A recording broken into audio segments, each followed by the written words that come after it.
pra gente 2023 é um ano muito interessante. A gente, ainda bem, entrou nessa loucura, né, nessa crise mundial do ano passado, muito bem capitalizado.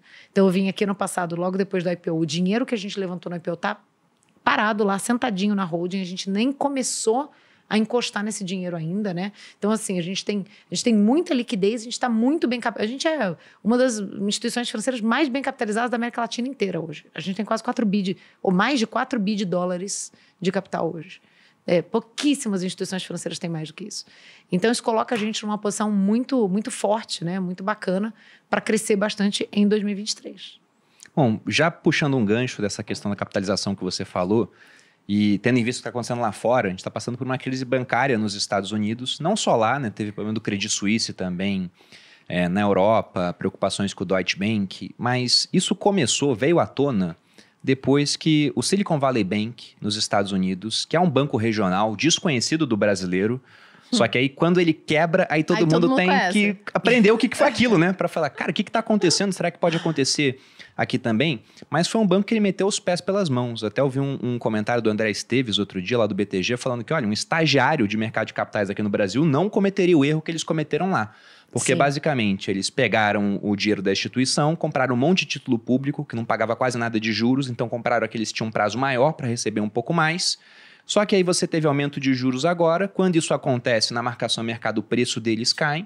O pessoal ficou com prejuízos gigantescos, afetando a situação do banco. E era um banco que tinha uma base pequena de clientes com muito dinheiro. Então, um grupo de WhatsApp quebrou o banco, às vezes. Um monte de empreendedor tirando dinheiro ao mesmo tempo. E ele acabou quebrando. E quando isso aconteceu, Cris, aqui a minha caixinha encheu lá no Instagram de dúvidas do tipo, nossa, vai acontecer no Brasil? Nubank, por exemplo, corre risco? Porque teve gente fazendo conteúdo falando, não, tirem o dinheiro do Nubank, porque vai ter problema. Eu queria saber como é que foi para vocês isso. Vocês até comunicaram via CVM, olha, não temos nenhum tipo de ligação. Aí eu lembro que eu tuitei lá, coloquei no Twitter, né? Falei, é sempre bom, né, deixar mais transparente, o pessoal embaixo, eles estão mentindo. Claro, vamos mentir aí pra CVM, pra SC, né? Estamos nesse business de mentir. Ai, gente, olha, foi muito louco, né, esse episódio. Acho que muita coisa para comentar desse assunto. Eu acho que primeiro, assim, é a turma do jaleco, né? Então, a turma que botou jaleco de epidemiologista, né, na época do Covid. Aí depois botou jaleco de sempre guerra na Ucrânia. Né? Aí depois, cara, é um jaleco atrás do outro, né? E tiraram o último jaleco, botaram o jaleco de agora crise bancária, né? É muito louco. De fato, a gente hoje olhando, né, para o que aconteceu lá no SVB, eu concordo bastante com essa visão de que aqui no Brasil isso nunca teria acontecido. Não só porque a gente tem um regulador muito competente, né? A gente tem uma estrutura, né? Uma coleção aqui de regulações que forçam as instituições a terem controles, monitoramentos e reportes, né? Justamente prevendo esses tipos de descasamento de ativo passivo. Então, assim, realmente foi algo um pouco básico, né? Que aconteceu quando a gente olha para lá. Agora, também porque a gente é especialista em crise, né? Então, a gente está sempre ali na corda bamba. Gente, o sistema financeiro brasileiro é muito sofisticado e muito robusto. A gente sempre fala isso. Assim, não é à toa que a gente sobreviveu a décadas de hiperinflação, né? As taxas de juros altas, né? Num patamar historicamente sempre bastante alto versus o mundo. Então, assim, é algo que você não tem como operar no Brasil sem saber fazer bem, né?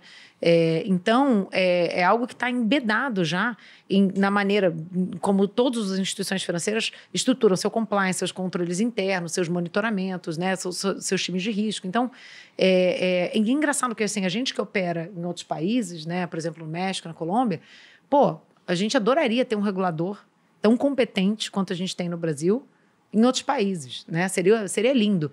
Mesmo a gente no Nubank, vocês sabem que a gente tem um time muito internacional no Nubank, né? Pessoas que vieram de várias outras instituições financeiras.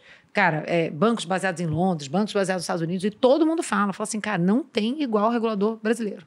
É impressionante.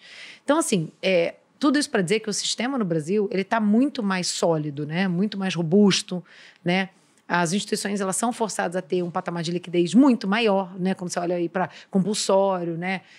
Mesmo para os indicadores de capital, Basileia e tal. Então, hoje a gente, né? Isso não passou perto de chegar aqui. Agora, eu queria reforçar, né? Você comentou aí, falou, teve gente que gerou conteúdo assim. Pô, gente, é de uma irresponsabilidade tremenda. Acho que o Thiago chegou a gravar também um conteúdo nessa época, lembrando, né, que é tipificado, tá? Sim. Crime contra o sistema financeiro nacional, tá? Gerar esse tipo de conteúdo, esse tipo de boato. Realmente, assim, de uma irresponsabilidade tremenda. Óbvio que pra gente... a gente é a 5ª maior instituição financeira do país. A gente está extremamente bem capitalizado, né? Eu estava comentando aqui, 4 bi de dólar, mais de 20 bilhões de reais em caixa, né? Os nossos indicadores aqui de ativo versus passivo, assim, a gente tem realmente muita folga em relação ao capital que a gente tem. Mas numa dessa, e um banco menor? Sim. E um banco que está numa posição mais vulnerável, né? E aí começa uma pessoa irresponsável dessa, né, criando esse tipo de situação. A gente está bem. E o outro que não está? Né, necessariamente não tem tanta solidez. Então, assim, a gente precisa tomar muito cuidado, né? E é impressionante, assim, tem uma frase, do Churchill, de alguém que fala assim que uma mentira vai rodar o mundo antes da verdade ter tempo de botar calça. Você já viu essa? Não conheço. Essa frase? Boa essa. É muito boa. Assim, é irresistível, né? As pessoas veem uma manchete sensacionalista, elas adoram, querem consumir aquele conteúdo, querem ver, querem mandar. Tipo, e é uma barbaridade da face da terra aquilo que está sendo falado, né? Então, acho que a gente precisa ter muito cuidado, né? E depois ter muita atenção para a reputação dessas pessoas que estão fazendo esse tipo de responsabilidade, né, gente? O que isso diz sobre a pessoa? Não, de fato, né?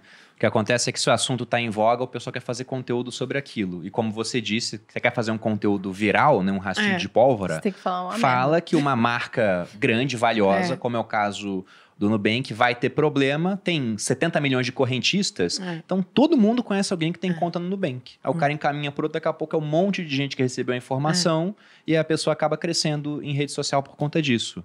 Só que é uma mentira, porque até eu fiz um conteúdo, que o pessoal não parava de perguntar, eu mostrei lá dados de Basileia, por exemplo, e o Nubank é listado em bolsa, tem um monte de informação pública, assim como também o pessoal perguntou muito do Inter.